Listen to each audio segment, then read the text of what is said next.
Bienvenidos. Hoy vamos a realizar un análisis profundo sobre la procuración administrativa, un trabajo que se enfoca en desentrañar el papel del procurador dentro del complejo entramado jurídico argentino, revisando su regulación y, sobre todo, la importancia de su intervención en los procedimientos ante la administración. Me parece que esta frase captura a la perfección la esencia de la función, porque, seamos claros, no estamos hablando de una simple gestión de documentos, no, se trata de algo mucho más profundo, de asegurar que el proceso legal avance, que lo haga de manera diligente, eficaz. La procuración es, en definitiva, ese motor que impulsa toda la maquinaria judicial y administrativa, custodiando que la justicia efectivamente no se detenga. Bien, para abordar este tema con el rigor que se merece, vamos a seguir una estructura lógica, una hoja de ruta en 5 puntos. Este va a ser nuestro esquema. Así, vamos a poder comprender a fondo la procuración, desde su definición más básica hasta su aplicación en el día a día profesional. Empecemos por el principio, por los cimientos, el marco normativo. Para poder entender la práctica, primero, sí o sí, tenemos que definir con precisión la figura del procurador. Y la pregunta central es simple: ¿cómo lo reconoce y regula nuestra legislación? Y acá, ya de entrada, nos encontramos con una precisión técnica que es fundamental.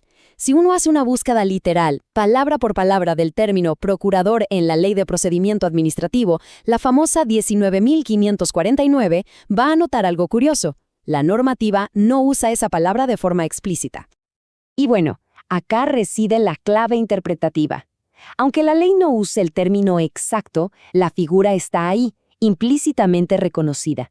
Por ejemplo, el artículo 1 bis de la ley habla de representante profesional, pero es su decreto reglamentario, específicamente entre los artículos 31 y 37, el que ya desarrolla con todo detalle las funciones del apoderado y del representante legal.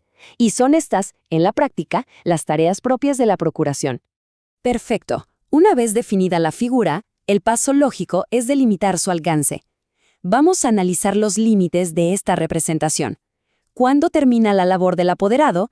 Y, muy importante, ¿en qué circunstancias se vuelve indispensable la intervención de un letrado? Entender esta frontera es clave para un ejercicio profesional que sea responsable. El decreto reglamentario, en su artículo 34, es contundente, es taxativo. La representación se termina por 4 causales principales. Primero, la revocación del poder por parte del cliente. Segundo, la renuncia del propio apoderado. Y las últimas 2, por circunstancias de fuerza mayor, la muerte o incapacidad de cualquiera de las partes. Es importante tener presente que cada una de estas situaciones pone en marcha mecanismos procesales muy específicos para asegurar que el expediente siga su curso y la defensa esté garantizada. Y esta es la distinción técnica por excelencia que establece el artículo 1 bis de la ley. Un apoderado, un procurador, puede gestionar el trámite, puede presentar escritos de mero trámite, seguir el día a día del expediente. Ahora, en el preciso momento en que la discusión entra en el terreno de la interpretación de la ley o en la argumentación sobre derechos de fondo, ahí el patrocinio de un abogado se vuelve un requisito de validez. Ahora bien, la dimensión, diría, más rica de este análisis surge cuando miramos la jurisprudencia, porque es en los fallos de nuestros tribunales donde realmente se ha interpretado el alcance de la responsabilidad de quienes ejercen la procuración. El deber de diligencia es un pilar de la profesión y la doctrina judicial nos ofrece lecciones muy, muy concretas. El caso Trípode es un paradigma en esta materia, un verdadero leading case. Lo que la justicia determinó es que la responsabilidad no recae únicamente en el apoderado. El abogado patrocinante, cuya función va mucho más allá de la mera firma de escritos, comparte ese deber de vigilar el avance del proceso. Su rol no es para nada pasivo, implica una dirección jurídica activa, justamente para evitar perjuicios al cliente, como podría ser la caducidad de la instancia. Este otro fallo, el caso BAM, nos trae de lleno al presente. Actualiza el deber de diligencia en el contexto de la digitalización de los procesos. Un error al presentar un escrito a través de una plataforma electrónica, como la MEB, ya no es considerado una simple equivocación que se puede perdonar. Los profesionales tienen la total responsabilidad de dominar estas herramientas y de verificar cada paso que dan. La tecnología, lejos de disminuir la responsabilidad, la redefine. Muy bien, abordemos ahora la dimensión económica de la profesión. La regulación de los honorarios es, sin duda, un aspecto central de la práctica. Es un punto donde convergen la normativa arancelaria, la ética profesional y, claro, los acuerdos entre las partes. Es fundamental, importantísimo, diferenciar estas dos figuras. Por un lado, el convenio de honorarios es un acuerdo sobre un monto por el trabajo que se va a realizar, sin importar el resultado.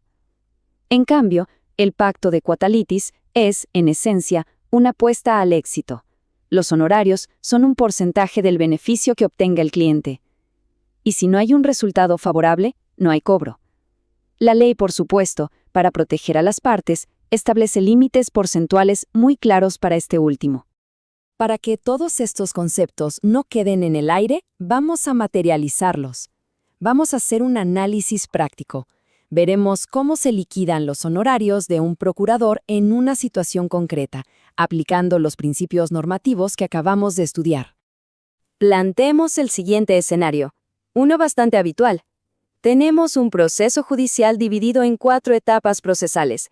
Al abogado patrocinante, el juez le regula honorarios por un total de 540,000 pesos. Ahora bien, el procurador interviene únicamente en las 2 etapas finales. La pregunta es, ¿qué monto le corresponde percibir? Bueno, el primer paso, el punto de partida, es aplicar la ley arancelaria para determinar el total que le correspondería al procurador si hubiera trabajado en todo el juicio. La ley nos dice que sus honorarios equivalen a un 40% de los regulados al abogado. En este caso, el cálculo nos da 216,000 pesos. Este número es nuestro monto de referencia. Y a partir de acá, el cálculo es una simple aplicación del principio de proporcionalidad, que es el que rige toda la materia arancelaria. Dividimos ese total de 216,000 pesos por las 4 etapas del juicio. Esto nos da un valor de 54,000 pesos por cada una. Como el procurador intervino solamente en 2 etapas, lo que corresponde es multiplicar ese valor por 2. Y ahí lo tenemos. El resultado final entonces es de 108,000 pesos. Esos son los honorarios que corresponde regular al procurador por su trabajo efectivo en las 2 últimas etapas del proceso. Como vemos, es una aplicación directa y proporcional de la ley. Llegando al final, y a modo de conclusión, me parece fundamental recalcar una idea central. La procuración no es una tarea menor, no es un trabajo secundario o meramente administrativo. Es, ni más ni menos, que el nexo entre el derecho y su aplicación efectiva. Es esa gestión diligente la que permite que los derechos finalmente se materialicen en la realidad de un expediente. Y esto nos deja con una reflexión final, una que define el verdadero valor de esta práctica profesional. Pensemos, una procuración diligente, una que anticipa problemas, que cumple plazos, con una pericia técnica impecable, ¿no es acaso una parte fundamental de la estrategia jurídica misma para alcanzar el éxito en un caso?